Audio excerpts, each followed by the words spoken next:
शादी के बाद हर लड़की की पहली और सबसे बड़ी ख्वाहिश होती है कि वो कब प्रेग्नेंट होगी और उस दिन का वो बहुत बेसब्री से इंतज़ार करती है। और अगर उसे ये खुशी मिलने के कुछ ही अरसे के बाद छीन जाए तो उसकी तकलीफ का अंदाज़ा लगाना बहुत ही मुश्किल है। ऐसा 100 में से 15 औरतों के साथ होता है कि शुरू के 12 हफ्तों में ही मिसकैरेज हो जाए और इसकी काफ़ी सारी वजूहात हैं। मैं पहले आपको अर्ली मिसकैरेज की कुछ वजूहात बताऊंगी ताकि अगर आप में उनमें से कोई सिम्टम पाई जाए तो आप मुहतात हो जाएं। और फिर बहुत ही अच्छी होम्योपैथिक मेडिसिन बताऊंगी जिसे अगर आप वक्त पर इस्तेमाल कर लेंगी तो आपकी प्रेगनेंसी यकीनन बच जाएगी। तो पहले मिसकैरेज की वजूहात जानते हैं। अर्ली मिसकैरेज की पहली वजह प्लेसेंटा की प्रॉब्लम भी हो सकती है। प्लेसेंटा वो ऑर्गन है जो आपके बच्चे को ब्लड सप्लाई करता है। अगर प्लेसेंटा में कोई मसला हो, उसकी डेवलपमेंट प्रॉपर ना हो, तो ये मिसकैरेज की वजह बन सकती है।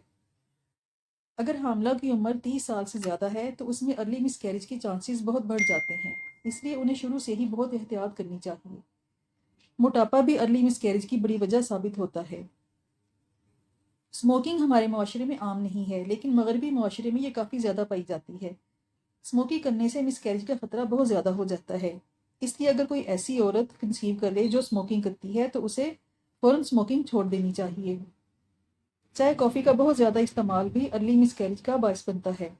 शुरू के दिनों में गर्म चीज़ों का इस्तेमाल कम अज़ कम करना चाहिए और ठंडी तासीर वाली चीज़ें और मशरूबात इस्तेमाल करने चाहिए।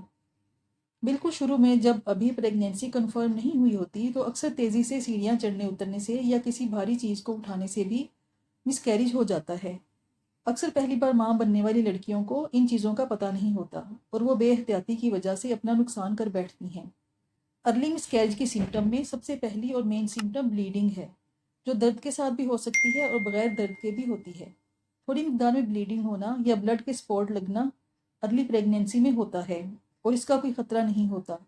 लेकिन ब्लीडिंग ज़्यादा हो या पीरियड्स आने की तरह की दर्दों के साथ ब्लीडिंग ज़्यादा हो तो फ़ौरन इसका ट्रीटमेंट करवाना चाहिए।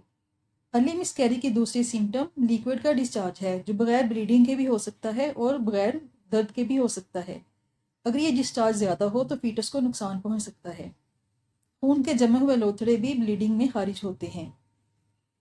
होम्योपैथिक सिस्टम में बहुत सी मेडिसिन हैं जो अपनी अपनी सिम्टम पर बेहतरीन काम करके हमल को बचा सकती हैं।